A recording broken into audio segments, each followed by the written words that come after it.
Hello friends, welcome to all on my YouTube channel Civil Exam Guru. दोस्तों, आज की class के अंदर हम लोग जो है critical path method CPM subject का एक टॉपिक है जिसमें तीसरा चैप्टर हम लोग डिस्कस करने जा रहे हैं, critical path method. First chapter के अंदर बेसिक फंडामेंटल क्वेश्चन हमने डिस्कस किया था। सेकेंड वीडियो के अंदर मैंने आपको नेटवर्क के कुछ फंडामेंटल क्वेश्चन डिस्कस करवाए हुए थे, types of network, methods of networking से जो कौन कौन से होते हैं उनके बारे में। तो आज हम फर्स्ट मेथड देखने जा रहे हैं जिसका नाम है क्रिटिकल पाथ मेथड। और तो क्रिटिकल पाथ मेथड से कितने क्वेश्चन पूछे गए हैं प्रीवियस एग्जाम के अंदर, उन सभी क्वेश्चन को इन वीडियो के अंदर हम लोग डिस्कस करेंगे। तो आइए स्टार्ट करते हैं। First question, the time available for a particular activity between its earliest finished time and earliest start time, the next activity is known as। कोई भी टाइम अवेलेबल है किसी भी पर्टिकुलर एक्टिविटी के बीच में, जैसे कि अर्लीस्ट फिनिश टाइम मतलब कोई एक्टिविटी कितना जल्दी से जल्दी फिनिश हो सकती है, और अर्लीस्ट स्टार्ट टाइम और कितना वो जल्दी शुरू की जा सकती है। तो इन दोनों के बीच में जो भी टाइम अवेलेबल है उन टाइम को हम लोग बोलते हैं फ्री फ्लोट। क्या बोलते हैं उसको? Free float.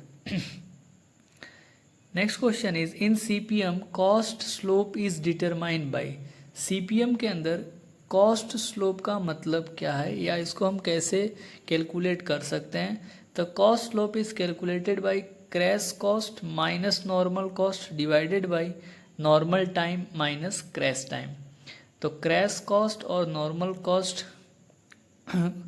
Divided by normal time minus crash time. Next question, dummy activity is artificially introduce is represented by dot dot line, it does not consume time, all of the above। Answer will be all of the above। Dummy activity को हम लोग खुद introduce कर सकते हैं, ये इसको dot dot dot line से रिप्रेजेंट किया जाता है, और ये neither consume time nor resources. Which of the following statement are correct for the critical path. Critical path के लिए इसमें से कौन सा स्टेटमेंट सही है? First statement is, critical path has most important sequence of activity which lead to the maximum economic gain। Critical path ऐसी important activity का एक सीक्वेंस है जिसके अंदर ज़्यादा से ज़्यादा एक मैक्सिमम इकोनॉमिक गेन होता है। Critical path has most important sequence of activity which has no float and determine project completion period. तो ये आप कह सकते हैं कि क्रिटिकल पाथ जो है ऐसा पाथ होता है कि जिसमें एक्टिविटीज़ का कोई फ्लोट नहीं होता, मतलब जीरो फ्लोट आता है। तो सेकंड स्टेटमेंट जो है यहाँ पे सही है। थर्ड स्टेटमेंट बोल रहा है कि the critical path is the shortest path, ये गलत है। क्रिटिकल पाथ जो है वो लॉन्गेस्ट पाथ होता है। तो स्टेटमेंट 4 सही है। तो answer will be option C, statement 2 and statement 4 will be the correct answer. Which of the following statement are correct pertaining to free float. Free float से इसमें से कौन सा स्टेटमेंट सही है उसको हमें बताना है। Statement 1 is, free float is equal to different of early start time of succeeding activity to the early start time of activity under consideration. Free float एक डिफरेंस है किसी किसी बीच में early start of succeeding activity and to the early start time of activity under consideration. कुछ जो activity को हम कर रहे हैं और उसके बाद वाली जो एक्टिविटी है उसके बीच का जो टाइम है उसको हम लोग बोलते हैं फ्री फ्लोट। सही स्टेटमेंट है बिल्कुल। Free float is equal to the difference between total flat and head event slack, ये भी सही है। Free float is based on possibility that all event occur at their latest time. This statement is wrong. Free float cannot be equal to the total float.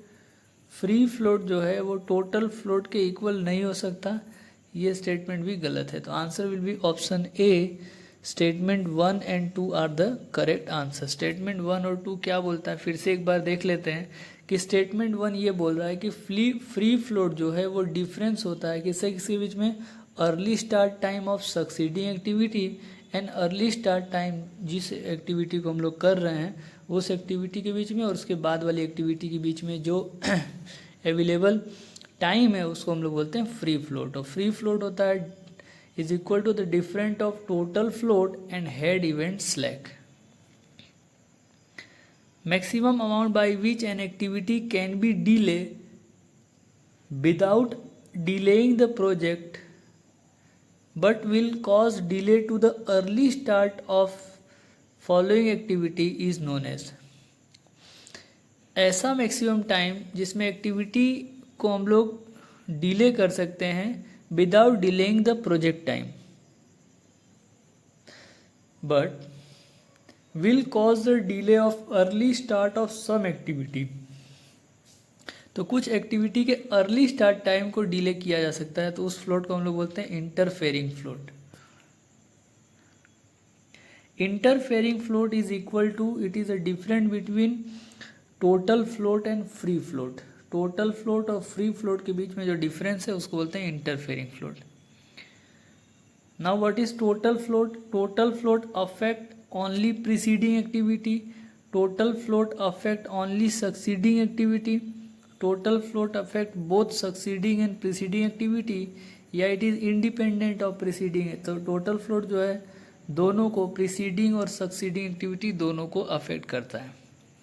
Earliest finish time of an activity is equal to, earliest finish time जो है वो early start time plus activity time होती है। तो EFT earliest finish time is equal to EST earliest start time plus activity time. CPM network is updated, CPM network को कब update किया जाना चाहिए? At a regular interval, at a fix time, at any time, या whenever there is a different in plan activity and actual performance. जब कभी भी plan activity और एक्चुअल परफॉर्मेंस के बीच में डिफरेंस दिखाई दे तब अपडेट किया जा सकता है नेटवर्क को। विच of the following project management technique is deterministic in nature? इसमें से कौन सा टेक्निक जो है वो डिटर्मिनिस्टिक इन नेचर है? तो CPM जो है वो डिटर्मिनिस्टिक इन नेचर है। Which of the following are not the type of float associated with activity time? इसमें से कौन सा फ्लोट जो है वो एक्टिविटी टाइम से जुड़ा नहीं है? Independent float, interfering float, residual float या डिफरेंशियल फ्लोट? तो answer will B residual float और डिफरेंशियल फ्लोट। ये दोनों जो है वो एक्टिविटी टाइम से रिलेटेड नहीं है। When the float of an activity is negative such activity are called as. यदि किसी भी एक्टिविटी का फ्लोट जो है वो माइनस में आ रहा है तो उसको हम लोग क्या बोलेंगे? That is super critical activity. यदि फ्लोट जो है नेगेटिव है तो उसको हम लोग बोलेंगे super critical activity. For the construction project planning through the CPM method free float can be. Construction project planning जब हम किसी CPM मेथड से कर रहे हैं तो फ्री फ्लोट क्या होगा? Only greater than independent float, only lesser than independent float, greater than और लेसर देन इंडिपेंडेंट फ्लोट, या इक्वल टू टोटल फ्लोट। तो CPM के अंदर फ्री फ्लोट जो है वो टोटल फ्लोट के इक्वल हो सकता है। Which of the following network is activity oriented? तो पार्ट में देखो PERT जो है इवेंट ओरिएंटेड है, तो CPM जो है वो आपका एक्टिविटी ओरिएंटेड हो जाएगा। Dash is similar to an activity but it does not consume any resource. तो डमी जो है वो किसी भी रिसोर्स को कंज्यूम नहीं करता है। The difference between total float and free float is called as, that is known as independent float.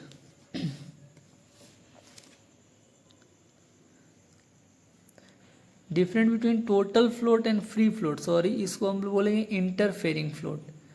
Free float और टोटल फ्लोट के बीच में जो डिफरेंस है वो है इंटरफेयरिंग फ्लोट। और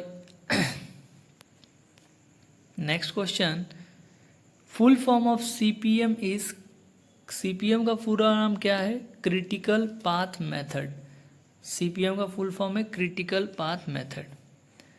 इन the time cost optimization using CPM method to the network analysis, crashing of an activity along the critical path is done starting with the activity having। तो time cost optimisation में CPM method के अंदर हम जब network analysis करते हैं उसके अंदर हम लोग कुछ एक्टिविटी की क्रैशिंग करते हैं। तो ये जो क्रैशिंग है वो कौन से एक्टिविटी से या फिर कहाँ से स्टार्ट की जाती है, लॉन्गेस्ट ड्यूरेशन से, शॉर्टेस्ट ड्यूरेशन से, हाईएस्ट कॉस्ट स्लोप से या लीस्ट कॉस्ट स्लोप से। तो crashing will start at least cost slope. Earliest finish of an activity is always, earliest finish जो है always greater than earliest event time of following node, less than earliest event time of following node, less than और equal to earliest event time of following node, या greater than और equal to earliest event time of. तो EFT जो है earliest finish time जो है वो less होती है, which is equal to less than और equal to earliest finish time of following node. The difference between maximum time available and critical time needed to perform an activity is known as. किसी भी activity को करने के लिए maximum time कितना available है और कितना उस एक्टिविटी को करने के लिए कितना टाइम चाहिए उसको बोलते हैं total float. For an activity I/J early event time at I and J and the late event time at I and J are 7, 27, 12, 33 respectively. Activity duration is 8. Match the following list of the float and their duration. अब यहाँ पे एक question दिया है कि किसी एक activity के लिए अर्ली इवेंट टाइम I और J और late event time I and J दिया हुआ है, ठीक है, और एक्टिविटी ड्यूरेशन जो है वो 8 दिया हुआ है। तो आपको यहाँ पे क्वेश्चन का आंसर बताना है कि फ्री फ्लोट कितना होगा, टोटल फ्लोट कितना होगा, फ्री फ्लोट इंटरफेरिंग फ्लोट कितना होगा, या इंडिपेंडेंट फ्लोट जो है वो कितना होगा। ठीक है, तो इसको आप जो है सॉल्व करेंगे तो फ्री फ्लोट क्या होता है, free float is the interfering float क्या होता है, it is different between total float minus free float. Interfering float क्या होता है, that is equal to total float minus free float. ठीक है, तो देखिए यहाँ पे कुछ एक्टिविटीज़ दी हुई हैं। सबसे पहले हम लोग जो हैं टोटल फ्लोट कैलकुलेट करते हैं। तो टोटल फ्लोट जो है वो कितना हो जाएगा, हमारे पास एक्टिविटी टाइम कितना दिया है 33, ठीक है, 33 माइनस आई, ठीक, 7 माइनस 8। तो इसमें से हम जब माइनस करेंगे तो आपको मिल जाएगा 18। टोटल फ्लोट जो है वो हमेशा सबसे ज़्यादा ही होता है, आप ऐसे भी एज्यूम कर सकते हो। तो टोटल फ्लोट आपका 18 आ जाएगा। इसके बाद जो है फ्री फ्लोट क्या हो जाएगा, तो total float minus head event slag, ठीक है, तो फ्री फ्लोट आपको मिल जाएगा 12, और टोटल फ्लोट में से फ्री फ्लोट माइनस करो तो इंटरफेरिंग फ्लोट मिल जाएगा, और इंडिपेंडेंट फ्लोट जो है वो आपका हो जाएगा 7। ठीक, तो इस तरीके से आप जो है इसको कैलकुलेट कर सकते हैं। नेक्स्ट क्वेश्चन की तरफ बढ़ते हैं।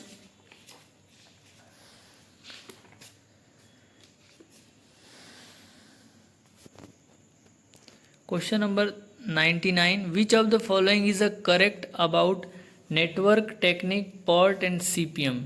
इसमें से ये किसके लिए जो है PERT एंड CPM के लिए सही स्टेटमेंट है। PERT and CPM are both consider as deterministic approach, ये रॉन्ग है। PERT is considered as probabilistic technique and CPM is considered as a deterministic approach। तो ये ऑप्शन बी जो है वो सही है। Which of the following is or are correct for network diagram in critical path method। तो इसमें से कौन सा स्टेटमेंट जो है नेटवर्क डायग्राम के लिए सही है, ऐसा बता रहा है। क्या बोल रहा है कि इन एरो डायग्राम में circle represent one activity and arrow represent logical time relationship between the activity. Circle जो है वो किसी एक एक्टिविटी को बताता है और एरो जो है वो किसी लॉजिकल टाइम को बताता है। In circle diagram arrow represent one activity and each circle represent an event. In practice arrow diagram is preferred to the circle diagram. तो ओनली ऑप्शन 3 सही है कि हम ज़्यादातर जो है एरो डायग्राम प्रीफर करते हैं as compare to circle diagram, और यहाँ पे ये दोनों स्टेटमेंट जो है वो गलत है। ठीक है, next, critical path consist of longest sequence of activity from the project start to finish, the sequence of most important activity, क्या important activity का sequence होता है, क्या ये longest sequence होता है किसी भी project का from starting to finishing, क्या ये sequence होता है किसी भी activity का susceptible to the highest risk, sequence of the activity having maximum expenditure। तो answer will be longest sequence of an activity from project to start to finish. The time with which direct cost does not reduce with the increase in the time is known as। ऐसा time जिसमें direct cost जो है वो reduce नहीं होता है with increase in the time, time के increase करने से डायरेक्ट कॉस्ट जो है वो कम नहीं होता, उसको बोलते हैं crash time, normal time, optimistic time या स्टैंडर्ड टाइम। तो वो हो जाएगा आपका normal time. Free float is mainly use to, free float जो है वो ज़्यादातर किसके लिए यूज होता है, is use to, first statement is identify the activity which can be delay without affecting the total float of preceding activity. तो ये गलत है, प्रीसीडिंग एक्टिविटी के लिए इंटरफेयरिंग फ्लोट होता है। तो आंसर बी जो है सही है कि identify the activity which can be delay without affecting the total float of succeeding activity.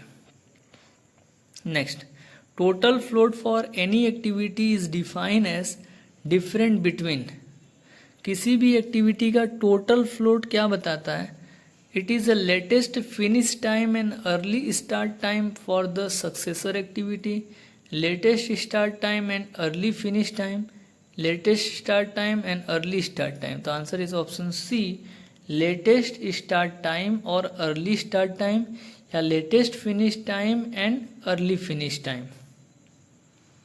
ठीक है, इन दोनों के बीच में डिफरेंस होता है टोटल फ्लोट। सीपीएम का मतलब क्या है, सीपीएम का मतलब है critical path method. The estimate of shortest possible time when work can be completed under ideal condition is called as, ऐसा एस्टिमेशन शॉर्टेस्ट पॉसिबल टाइम जिसमें वर्क जो है कंप्लीट हो चुका है अंडर आइडियल कंडीशन, मतलब सब कुछ जो है वो नॉर्मल है, उसको बोलते हैं optimum time estimate. Critical activity has average float, zero float, maximum float या मिनिमम फ्लोट। तो क्रिटिकल एक्टिविटी का फ्लोट जो है वो जीरो होता है। A dash is a similar to an activity but it does not consume any resources, answer will be dummy activity. Free float is mainly use to, free float का ज़्यादातर use क्या होता है यहाँ एक ऑप्शन रिपीट, ये question repeat हो गया है कि identify the activity which can be delay without affecting the total float of succeeding activity, मतलब सक्सीडिंग एक्टिविटी को बिना अफेक्ट किए ये प्रोजेक्ट को डिले किया जा सकता है, उसको बोलते हैं free float. If there are n number of event in the network diagram the number of dual role event will be n+2 हो सकता है, सॉरी n-2 हो सकता है। ठीक है, n-2 हो सकता है। Number of dual role event, तो मैक्सिमम जो है वो 2 जो है ड्यूअल रोल इवेंट हो सकते हैं, एक स्टार्टिंग और एक finishing. Consider the following rule of network diagram and state which of them are the correct. तो पहला बोल रहा है कि network always have single initial and final event, an event occur twice, कोई इवेंट दो बार हो सकता है क्या? तो स्टेटमेंट सेकंड जो है गलत है, इवेंट जो है दो बार नहीं हो सकता। No activity can be start until tail event has occur, ये सही है। कोई भी जब तक टेल इवेंट नहीं होता है तब तक कोई भी एक्टिविटी स्टार्ट नहीं करती। Usual practice so the time flow from right to left, तो लेफ्ट से राइट शो करते हैं, तो आंसर फोर्थ स्टेटमेंट 4 भी गलत है, तो answer will be option B 1 and 3। Which of the following contract is not a type of cost plus contract, इसमें से कौन सा कॉन्ट्रैक्ट जो है वो कॉस्ट प्लस कॉन्ट्रैक्ट नहीं है? तो cost plus lump sum contract. If the probability factor is 0, the chance of completing the project in scheduled time is, यदि प्रोबेबिलिटी फैक्टर 0 है तो प्रोजेक्ट कंप्लीशन चांस जो है वो 50% हो जाएगा। Float may be defined as the difference between latest start time and earliest start time, latest finish time and early finish time, time available and time required to complete activity, तो तीनों answer सही है, option D जो है वो सही हो जाएगा। Interfering float is the difference between total float and free float. Full form of the CPM is critical path method. Critical CPM network analysis is dash is a dash based method useful for. CPM जो है वो activity oriented है and it is use for the construction project.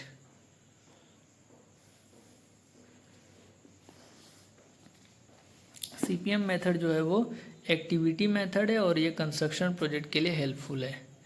CPM and PERT method activity are connected with each other in finish to start manner, overlapping manner, partially finish to start and partially overlapping manner या random manner, तो answer will be finish to start manner। The area under beta distribution curve is divided into two equal part by most likely time, optimistic time, pessimistic time and expected time, तो expected time से उसको दो part में divide किया गया है। Free float mainly used to,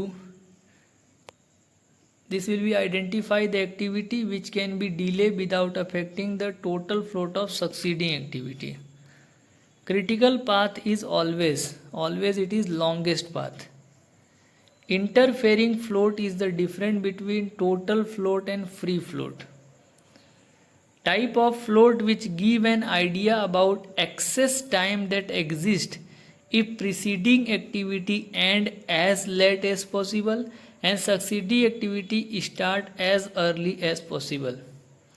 तो इसमें से कौन सा फ्लोट जो है हमें टाइम का आइडिया बताता है कि किसी भी एक्टिविटी को कितना लेट से लेट कंप्लीट कर सकते हैं या कितना लेट ज़्यादा अर्ली से अर्ली स्टार्ट कर सकते हैं, that is independent float. Critical path method is activity oriented method. Which of the following is dummy activity? Curing the foundation concrete, awaiting the material of concrete material, excavation of foundation, laying of the foundation. तो किसी material का awaiting करना मतलब waiting of arrival करना, ये एक dummy activity है। The difference between time available to do the job and the time required to do the job, that is known as float. If D is the duration of early start and early finished and ES and EF are the earliest start and finish, LS and LF are the latest start and latest finish, then following relation will hold good। कौन सा relation इसमें से सही होगा? तो EF is equal to ES plus D, LS is equal to LF minus D, LF बराबर LS plus D या all of the above. तो यहाँ पे हमारा जो है तीनों स्टेटमेंट सही है। critical activity has zero float. Difference between time available to do the job and the time required to do the job, that is known as float. Calculate the earliest expected time of event 5 in the network shown in the figure.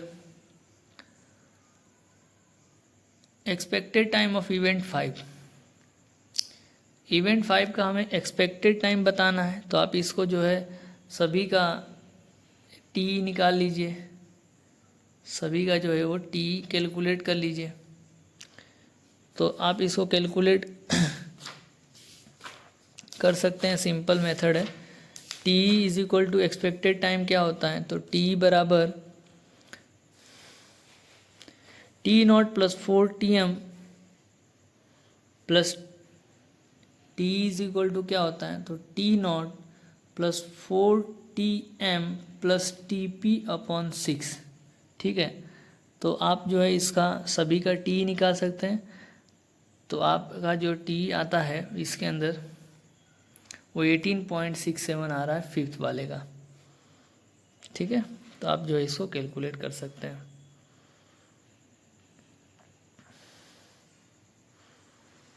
चलिए next आगे बढ़ते हैं।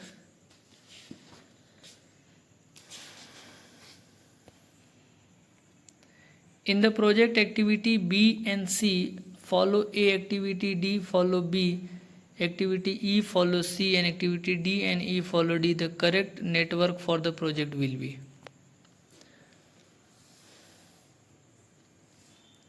यहाँ बोला है कि activity ए जो है वो बी को फॉलो करता है, activity B and C follow A, B and C follow A. तो बी और सी जो है वो ए को फॉलो कर रही है। D and B activity, D follow B, तो डी जो है बी को फॉलो कर रही है, और E follow C. And activity D and F, D and proceed F, तो उसके आगे जो है एफ है, तो ऑप्शन ए जो है वो सही हो जाएगा।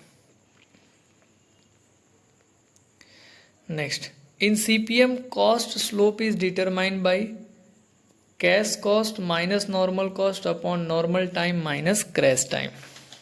ठीक है, चलिए next, critical path of the network shown in the figure. अब यहाँ पे एक नेटवर्क दे दिया है, इसका क्रिटिकल पाथ आपको बताना है, तो सबका टी कैलकुलेट कर लीजिए और उसके बाद जो है फ्लोट कैलकुलेट कर लीजिए।